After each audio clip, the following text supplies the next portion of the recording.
Join me as I explore one of the most spectacular archaeological sites on Earth. Petra.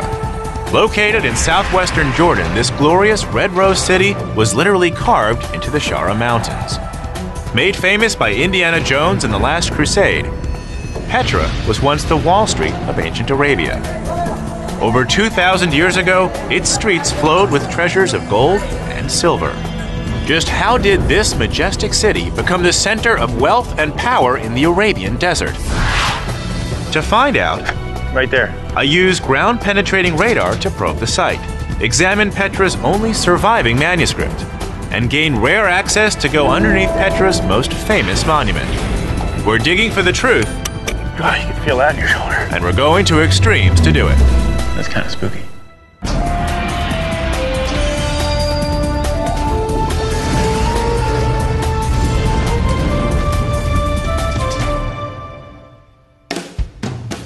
Several thousand years ago, the deserts of the Middle East served as an ancient highway, the crossroads for traders connecting Asia, Europe, and North Africa. Hi, I'm Josh Bernstein. I've returned to the Hashemite Kingdom of Jordan to explore a city that was the center point of wealth and commerce in this region, the ancient stone city of Petra. From Jordan's capital Amman, it's a 120-mile journey south down to Petra. There's no greater way to see the desert landscape than to go by camel, but that could take several days. For this trek, I've got a better idea.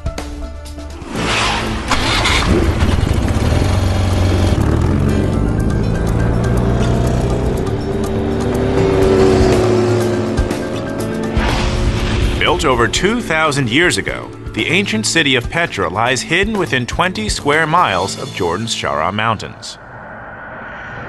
Camel caravans brought precious trade goods from the Far East, Africa, and Europe into the mountain city. By modern estimates, scholars believe millions in gold and silver were exchanged at Petra, making the city's rulers incredibly wealthy and powerful. By the 2nd century BC, Petra was ruled by a monarchy known as the Nabateans. To gain a unique perspective on these ancient monarchs, I'm meeting a member of Jordan's Hashemite royal family. His Royal Highness Prince Murad Rad Al Hussein meets me at the city gates to guide me into Petra. So Josh, here, this is the beginning of the Siq. This is the gorge that will lead us into the center of Petra. Etched by centuries of wind and water erosion, the nearly mile-long Siq creates a natural fault in the Shara Mountains. The canyon walls reach up to over 25 stories in height. What does Petra mean? Petra means rock in Greek. Oh, yeah, okay. It means rock in Gotcha. Greek. And this is the famous canyon from Indiana Jones in The Last Crusade. Yeah, sure. This is where they rode in on horseback. You know, the majestic Siq was the canyon where Harrison Ford and Sean Connery made their dramatic entrance into Petra. In 1995, the prince's family and the Petra National Trust spearheaded an intensive project to restore it to its original condition. Over 1,000 years of sand and silt debris were removed, exposing the Siq's beautifully detailed stonework. The center, Josh, you got to take a look at this. This is really amazing. Do you notice anything on the rock face here? I see feet. Yeah, and there's a little bit more if you look carefully. Other feet. Okay, so here we have a man. Uh-huh. Well, these look like camel feet. Yeah, the legs unfortunately are missing. Yeah. Prince Murad tells me this eroded carving once fully illustrated a camel caravan. He believes the scene was etched here as a fitting tribute to the traders who made the Nabatean royals very rich. Their way to Petra. Yes, and those it's just representative of the trade, and the trade was so important to the Nabateans. Trade was their lifeline. So we're actually getting close to the city itself? Yeah, very close. It's just a little way down. Should we keep going? Yeah, let's go. The best is yet to come. As we near the end of the Siq, the prince explains the Nabateans created a majestic scene in the rock, designed to humble and impress all foreign traders who entered. Check this out, Josh. It's really the most beautiful thing in Petra. It's absolutely spectacular. Carved in the face of the Shara Mountains is Petra's most famous and impressive monument, Al-Khazna, better known as the Treasury. Towering over 13 stories in height, the facade is awe-inspiring. But what was it? And could ancient treasures still be found here today? Prince Mirat and I will meet again later, but for now, I'm heading into the Treasury Plaza. Have a wonderful journey in Petra. Thank you. I'll take it from here. Take it easy. I'm meeting Dr. Khairia Amar from the Jordan Museum. Hello, I've been waiting for you. Thank you for waiting for me. Khairia and I start by hiking up a mountain ledge overlooking the treasury, Great view. where she points out a feature on the top of the carved facade. Explains the name. If you look at the top, at the urn at the top, Got it, yep. over right there, Okay. yeah, and you can see there are poke marks all over. These are really bullet holes. There was a local belief that that urn contained a treasure in gold. And they called the building the Treasury. And they called the building the treasury. Ah, okay. And given the prominence of this location, this would seem to be like perhaps the best place to keep a treasure. Exactly. Khairia explains that according to one legend, the urn hid the treasure of an Egyptian pharaoh. Another says that pirates from the Red Sea moved their booty to Petra and hid it in the urn. Okay. So people would fire weapons at the urn, hoping to break it like a piñata, and then the treasure would fall out. Exactly, yes. And has any treasure ever fallen out? No, it's just solid rock. We sure? Yes. Has any treasure ever been found there? Well, this building is a treasure. Okay, archaeologically speaking. Yeah. Shall we? In order to put the theories of hidden treasure to rest, Khairia and I head down to the treasury. We've been granted special access to go past the doorway and enter the main hall. The two chambers. Unlike the ornate facade, the interior of the Treasury building is Spartan. One large, perfectly proportioned room flanked by 3 small antechambers. But creating this building was an incredible achievement considering it wasn't built, but carved into a sheer rock face. Khairia explains the entire structure was sculpted from the top down. So when they got to the ceiling level, they would make this opening come in to do the ceiling. You start at the roof, Yes. the ceiling, I guess, yeah, and then come down. And then come down. So they pulled everything from the top out that first little door Yes. until they got to the real door. And then when they got to where the doorway is, they would have another exit point. Experts believe nearly 60,000 cubic feet of rock was removed to create the interior chambers. Tough work for the artisans who carved this incredible monument using simple hammers and chisels. Today, the treasury is empty, with no markings or inscriptions to indicate its function. Khairia tells me that scholars have long puzzled over the true purpose of the treasury. And this mystery goes beyond this ornate structure. Very famous. Most of Petra's famed architecture resembles the treasury building. Beautifully decorated facades with simple, vacant interiors. Just what were these empty chambers used for? Petra is uninhabited today. But at its height, archaeologists believe up to 30,000 Nabateans lived in this protected canyon, with homes built inside a series of interlocking ravines. And up to 500,000 foreign travelers pitched tent outside Petra's mountain walls. Just how did the Nabateans lure the camel caravans to Petra to trade their goods here in the Arabian desert? I've returned to the Middle East to explore Jordan's most spectacular archaeological site, Petra.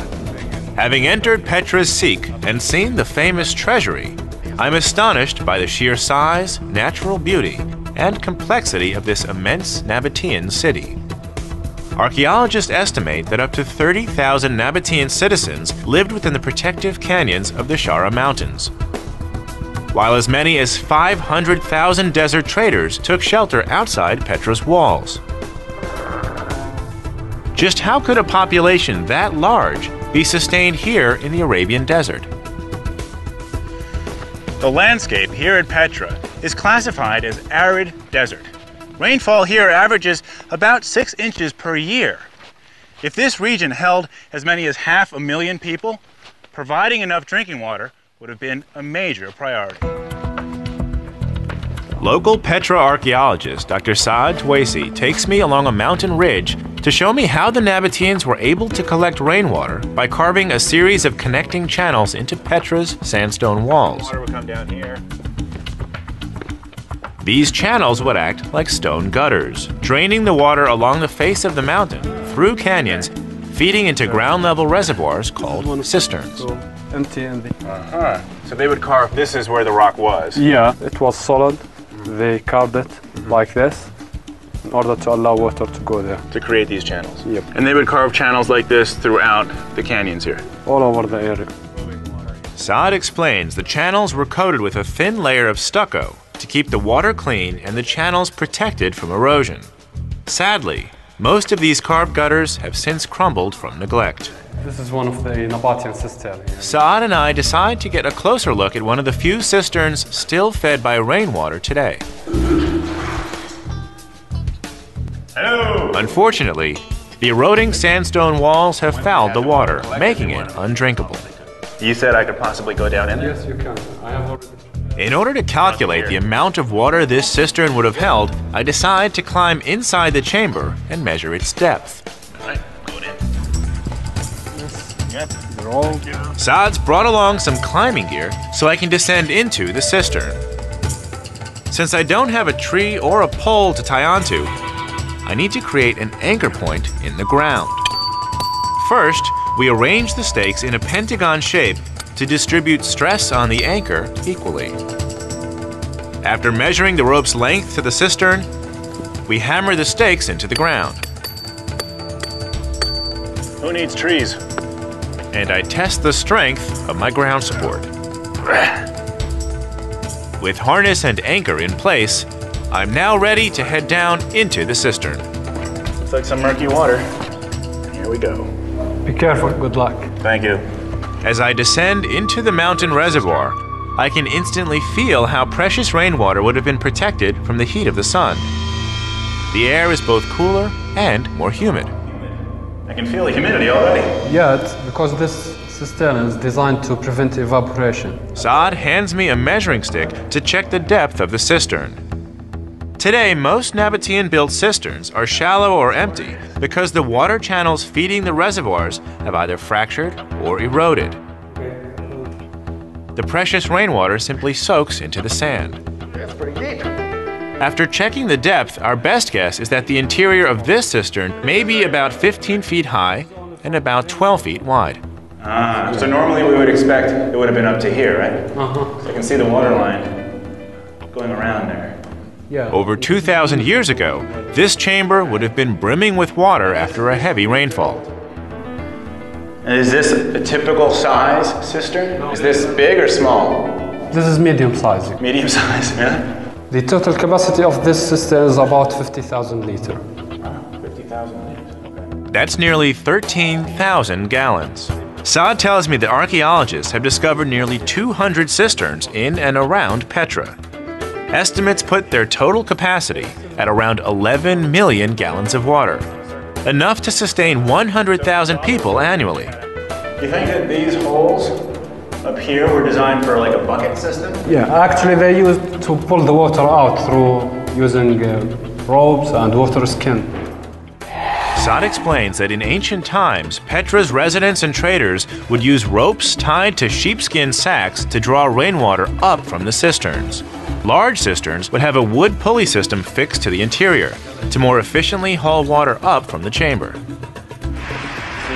This ingenious system could satisfy the water needs of Nabatean citizens, but not the 500,000 traders and their camel caravans that settled outside Petra's gates. To fulfill those needs, the Nabateans relied on more than hydraulic innovation. Nature was on their side.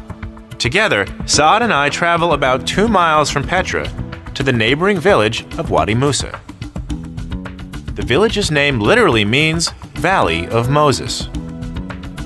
According to the Old Testament, Moses cracked his staff against a rock, and water came out, creating 12 springs. Local legend holds that Moses created one of those springs right here in Wadi Musa. Saad and I descend into a stone shelter along the roadside. an arched chamber built by the Nabateans during the time of Christ. So these are Nabatean arches. Yeah, Nabatean arches. And the columns are also Nabatean? Columns are Nabatean. As we work our way deeper into the subterranean chamber, I start to hear the sound of running water. Can I borrow that light for a sec? Yeah, of course. Yeah. So let's see, we got to figure out where the water's coming from. I guess we can just follow the channel. And it's coming out here. Look at that. For millennia, this natural spring has flowed into the valley, Wadi Musa. So this water is literally coming out of the mountain here. Yeah, from the rock. Yeah, from the rock. And according to local legend, it was this rock that Moses hit. Yeah, actually the local people believe that this is one of the 12 Moses springs here in the region. Saad tells me the Nabateans actually discovered and protected dozens of these springs and hundreds of cisterns throughout the Shara Mountains and surrounding valleys. These rich sources of water made Petra an oasis in the Arabian desert. It's okay to try it. Huh? Yeah. Good? Cold? Yeah, it's the fresh water. Okay. But this precious water wasn't a public resource. It was private property. Saad explains that the Nabateans charged a heavy fee for outsiders to access their water. We leave the ancient chamber and follow the water, where it's channeled out of the mountain, under a modern city street, and into locally irrigated gardens. Mm-hmm. What crops are they growing here? Figs, Yeah. limes. Got it. Olives. Recognize olives. And pomegranates here. So these are traditional Nabatean crops. The same crops was grown by the Nabatean. Coupled with the surrounding villages, Petra was one of the most watered lands in all of Arabia. This desert oasis was able to draw traders across hundreds of miles of desert to the city gates. As a result, the Nabateans exerted incredible influence on this region. I'm exploring the most celebrated archaeological site in all of Jordan, the lost city of Petra. I've seen how its wealthy builders, the Nabateans, were able to draw traders and their camel caravans to this desert city with water. By controlling this precious commodity, they were able to levy heavy fees on foreigners. But water wasn't the only source of wealth for the Nabateans. Over 2,000 years ago, Arabian camel caravans transported some of the finest goods on earth. Traders were making sales that today would be valued in the millions, and the Nabatean kings demanded a piece of the action. I'm leaving Petra and heading 50 miles south to rejoin Prince Mired Rad Al Hussein in Jordan's southern desert, Wadi Rum. The prince wants to show me the paths the ancient camel caravans took before entering Petra. How are you doing? I'm doing great. Welcome to But to get there, we'll need to go off-road. Very cool. You weren't kidding when you said we're going to go someplace where my bike wouldn't go. We'll be riding in a Desert Iris 4x4, a converted Jordanian military vehicle built specifically to negotiate the thick desert sands. It's going to take us to Wadi Rum. Can I drive? Yeah, please go ahead. Be my guest. Oh, all right. In 1962, the movie classic Lawrence of Arabia was filmed here in the deserts of Wadi Rum. The golden sands are beautiful, but the terrain is barren, dry, and hot. Today, it's over 100 degrees Fahrenheit. The well-watered Petra served as a welcome oasis for camel caravans traveling across ancient Arabia. Scholars believe the stone city was once the center of several trade routes, with caravans commuting from modern-day Saudi Arabia, Syria, Israel, and the Sinai Peninsula.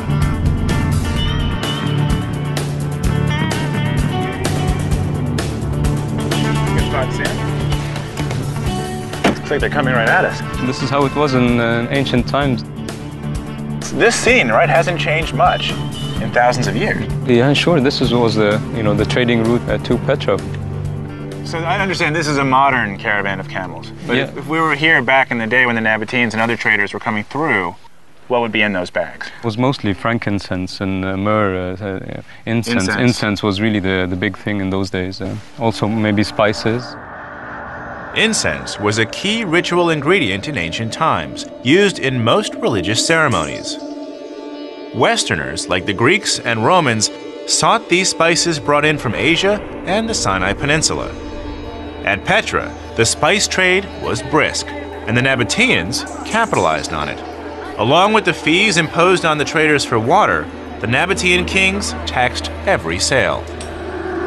Like this type of caravan is maybe 20 camels long, right? Is there any way to calculate how much money these traders were getting from these kinds of caravans? Yeah, well, the traders would make a profit of about $3,000 to $4,000 at today's prices per camel. Per camel? Yeah, at today's prices, yeah. Today's prices, which would mean $60,000 for this caravan. Yeah, most likely. Traders made a lot of money, but of course they had to pay taxes and fees to the Nabateans. You know. With the wealth they acquired from taxing the spice trade, the Nabatean kings commissioned the construction of Petra.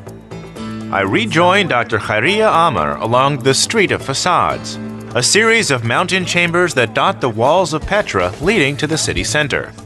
Khairia explains the Nabatean kings could afford to hire the world's best architects and artisans to create Petra, some brought in from as far as Europe and North Africa. So the architecture here is a mixture of different cultures in the region. I think this is part of the genius of the Nabatean culture in that it got elements from Mesopotamia, from Egypt, from Greece. It's this interaction with the other culture which was a hallmark of their culture and brought it out in a style that's Nabatean, uniquely Nabatean. So as the caravans are coming through, architectural ideas are being exchanged, and perhaps these craftsmen are also contributing to the way things look? Definitely. The Nabatean kings merged architectural influences and created Petra to be the capital of their kingdom. A kingdom that stretched from the Mediterranean Sea in the west to central Saudi Arabia in the east, covering an area of over 200,000 square miles. Archaeologists believe the exposed architecture at Petra, including the treasury, was constructed primarily between 100 BC and 100 AD. Amazingly, in a period of fewer than 200 years, the Nabatean builders created hundreds of sandstone structures and moved several million tons of rock and debris. To get a sense of the number of artisans and the labor involved carving Petra's sandstone, I've enlisted the help of a local sculptor, Mohammed Nawefla. Good? And go all the way around? Yes. I think a lot of people, when they first see Petra, their reaction, at least mine, was, no way. They didn't build this city, they carved it. And to get a feel for the stone here, Mohammed is actually showing me how to carve. This is an urn he made, this is an urn I'm working on, and we'll see how it goes. Keep going around? Yes. Okay. Using basic carving tools, my goal is to see how long it'll take me to shape this urn. But I soon discover that carving this rock isn't as easy as it looks. Yeah, I'll watch you do it. Just get a feel for it.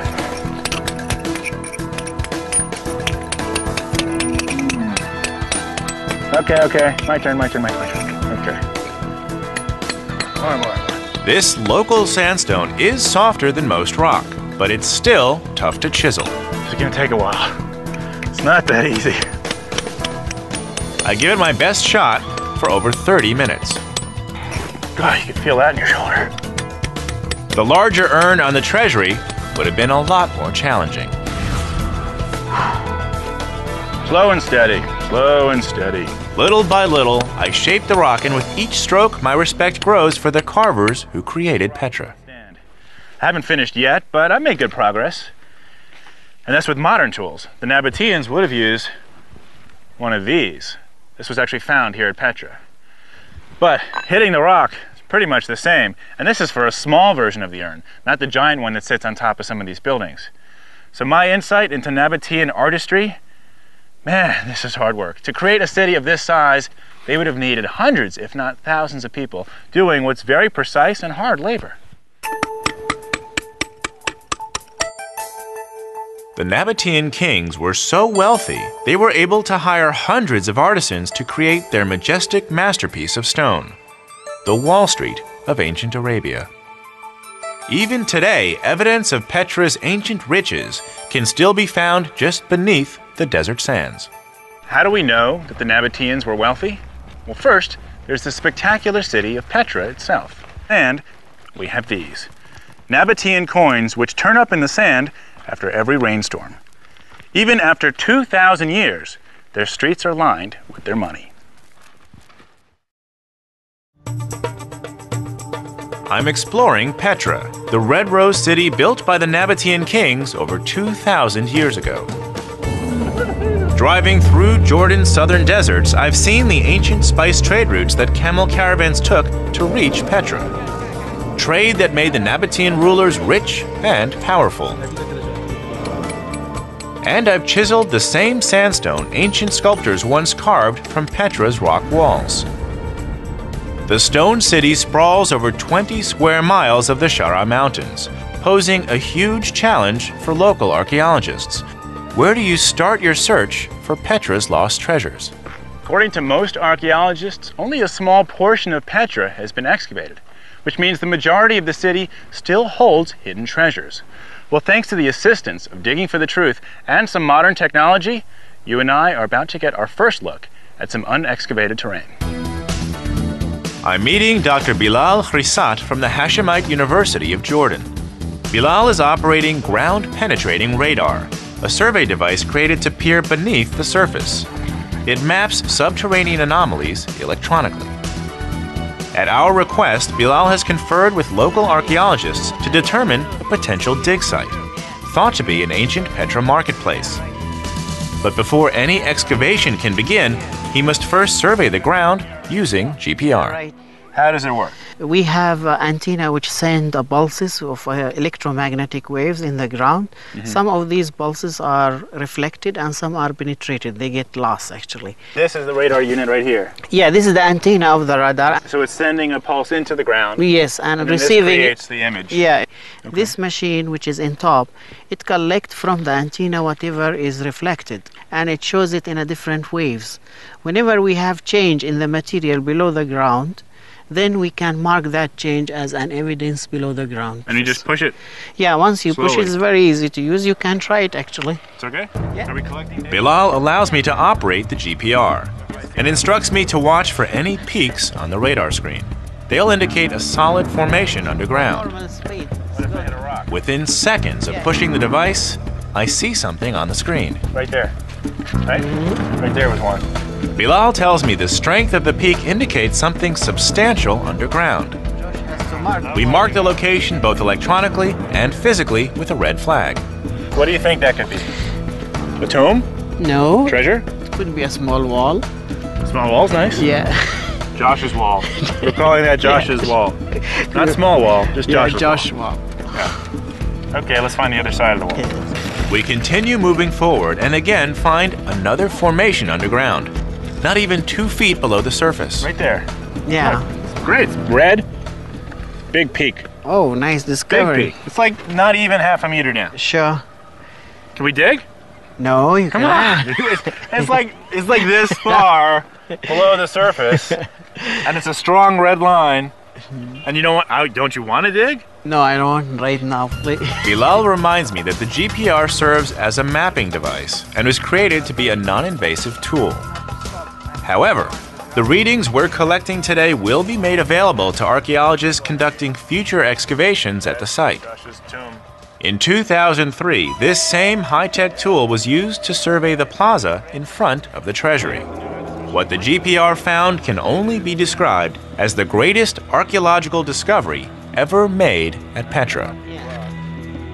I've returned to the treasury to meet Dr. Suleiman Farajat, Chief Archaeologist of Petra National Park. Suleiman led the 2003 excavation of the Petra Plaza. Using ground-penetrating radar, he uncovered a hidden chamber at the base of the steps. He's offered to take me inside the treasury to a place few have ever seen. Yeah. Okay. We're going under. Okay. Who first? You, please. Wow. I didn't even know you could do. I will follow you, please. Okay, got it. Okay. This is very special access. Down? Yeah, down, please. Take care. Okay. We're going below the treasury. Okay. Follow me, This please. is so cool. Okay. Yeah. Yeah, I'll follow you. Okay. Using GPR, Suleiman discovered evidence of a subterranean staircase. The courtyard of the treasury. After excavating, he discovered a door at the base of the steps. The door opened into chambers directly beneath the treasury. Wow, I didn't even know you could go under the treasury. Suleiman explains that when he entered the underground chambers, he immediately made a discovery that connected Petra back to the ancient spice trade that once fueled its wealth. Please.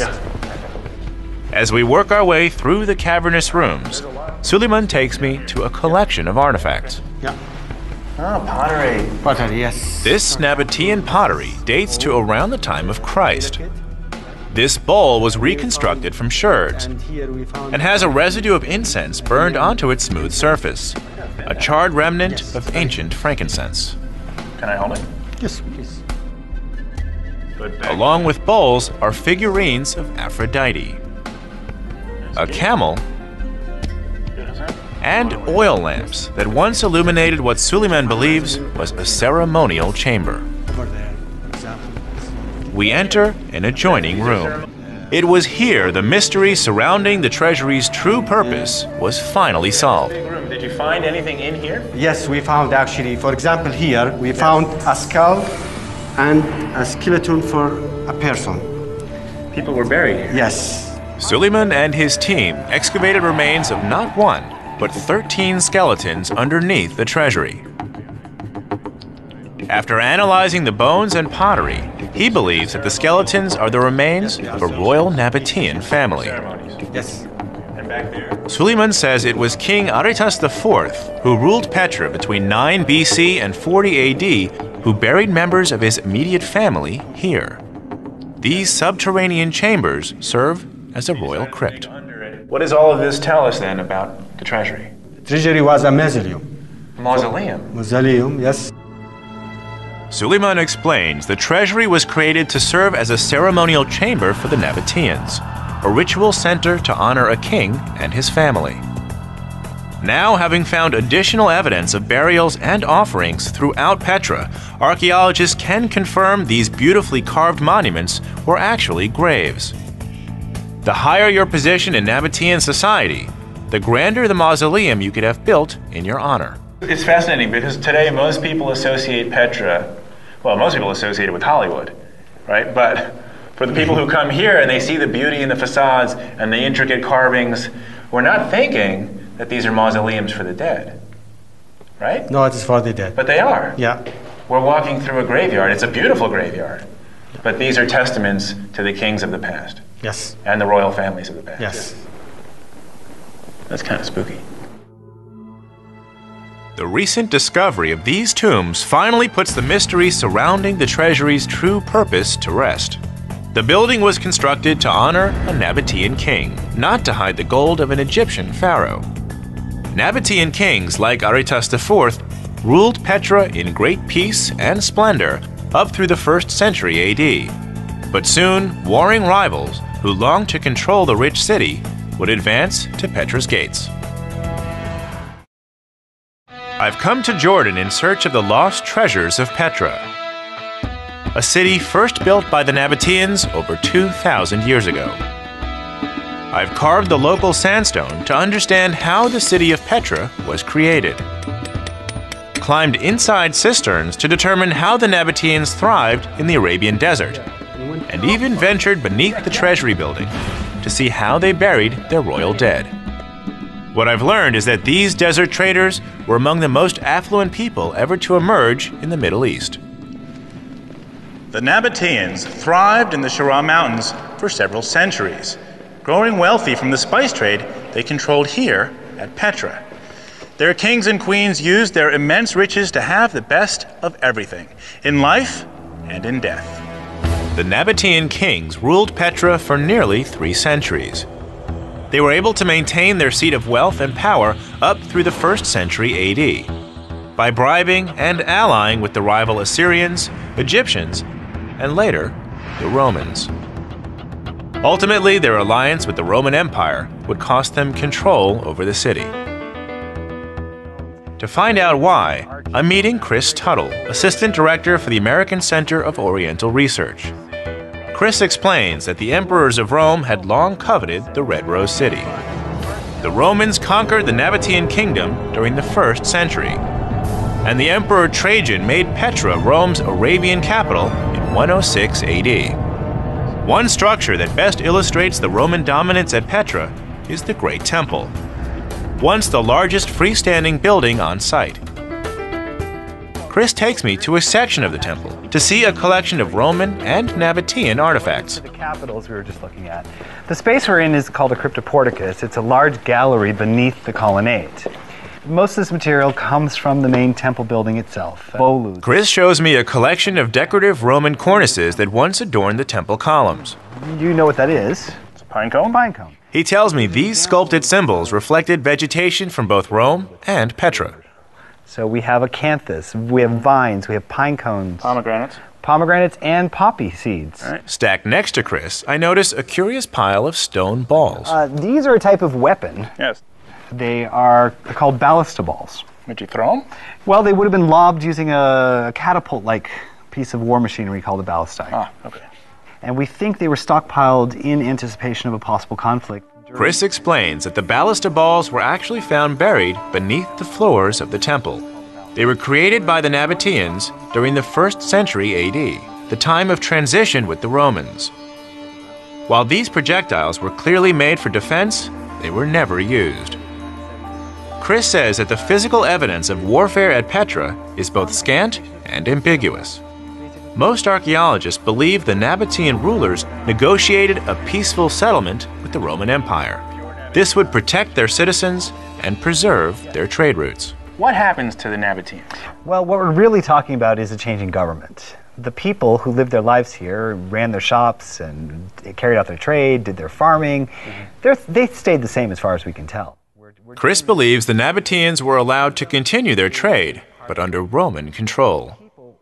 Archaeologists like Chris must rely on the physical record to mark the transition of power. So most of the changes that we can track is architectural. Architecturally. Can we see more? Yes. Why don't we go take a look at some of it? Okay. Chris directs me to the rear section of the Great Temple to see another part of the Roman complex. This was an amphitheater that once sat up to 600 people. Do we know what this space was used for? Well, not specifically. There's a number of theories. This could have been ritual theater. It could have been special performances for just the elite. Or this could have been where the Council of Elders met. All through this period, Petra remained a seat of power. And the fact that it continued to be a seat of power is evident in the continued expenditure of monies to make these massive modifications to these giant buildings. But even as the Romans are modifying this space, we still believe it was an important space. Absolutely. And perhaps the seat of power for both the Nabateans and the Romans. Quite possibly. This is the largest freestanding building in Petra. And so it served a major purpose. In 330 AD, the Emperor Constantine moved the Roman capital to the eastern city of Byzantium, also known as Constantinople. The Christian Byzantines would go on to rule Petra for the next 3 centuries. To better connect Rome to China's Silk Road and India, the ancient trade routes to Petra were redirected north to Palmyra and Bostra, Roman strongholds since the 1st century AD. Chris believes this move marginalized Petra and marked the beginning of the end for the Nabateans. Petra's occupation had been pieced together largely through a sampling of Roman texts and limited archaeology. But in 1993, a major discovery was uncovered at this beautifully restored Byzantine church. We have very few written records from the Nabatean period and the Roman period. But from the Byzantine period, we're much more fortunate. We have a single cache of papyri that was found in this church. Chris explains archaeologists recovered 150 papyrus scrolls preserved under a pile of rubble. Scholars speculate an earthquake destroyed the church in the early 7th century AD. Can I see them? Yes, it'll take a trip to Amman, though. I'll go to Amman. All right. Chris and I leave Petra and travel 120 miles north back to the Jordanian capital of Amman. He's brought me to the headquarters of the American Center of Oriental Research, ACOR. The papyri are kept here in deep storage. Chris explains that these artifacts from the Byzantine period provide a unique glimpse into the lives of the ancient Nabateans. What you're looking at is exactly the way the papyri were found. Looks like charcoal. It does look like charcoal. The charcoal is the only reason we in fact have the papyrus. These were preserved because they caught fire during the earthquake that destroyed the church. And immediately while they were burning, the shelves that they were on and the wall behind the shelves collapsed, sealing the burning papyrus under a pile of rubble so there was no oxygen. So they sat there and smoldered, and as a result they carbonized, and this is why we have them today. It's ironic that the fire which should have destroyed them actually preserved them. Absolutely. Chris lets me examine some of the carbonized fragments, preserved in ash for nearly 1,400 years. He explains these scrolls are so delicate that they must be kept in sealed containers and stored in darkness to keep them from falling apart. Some fragments represent the ends of documents and remain rolled tight, while other fragments, with text, have been flattened and affixed to rice paper. Since the ancient papyrus is carbonized, it's hard to decipher the writing. I can definitely make out scratch marks. I can't read that. What language is that? It's in Greek. In Greek? Byzantine Greek. Based on the scrolls, Chris explains Greek was the primary written language used in Petra during the Byzantine period. At the other end of the table, several of the papyrus fragments have been flattened and placed under sheets of glass. So once the fragments have been assembled and then enhanced so that they're readable, what do they say? These scrolls all belong to a single archive of a single family. All of this is from one family? All one family, 7 generations represented. The main owner of the documents was a man by the name of Theodorus, and he was a deacon and later an archdeacon in the Petra church. So this is a wealthy family? It was a very well-off family of the time. All of the documents deal with legal issues for the most part. Issues of property division, taxation, deeds, wills, that sort of thing. The charred archive also includes dowry arrangements and family disputes dating back to the early 6th century AD. What's clear from the text is that some of Petra's citizens living during the Byzantine period were still very established and very wealthy. Chris tells me this family held enough property and assets to be placed in America's upper class today. Sadly, the earthquake which led to the preservation of the papyri marked the beginning of the end for Petra. Most scholars believe the Nabateans couldn't survive both the loss of their trade routes and a catastrophic natural disaster. Petra was largely abandoned by the end of the 7th century. Scholars believe the ancient Nabateans simply took their fortunes and left. So from an archaeological point of view, this is the treasure. For us, right? Yes, this is the treasure. Because this is giving us insights into a world that we wouldn't have known about without it. Absolutely. Could there be other treasures like this still at Petra? Given that less than 2% of the city's been excavated, statistically speaking, the likelihood is there.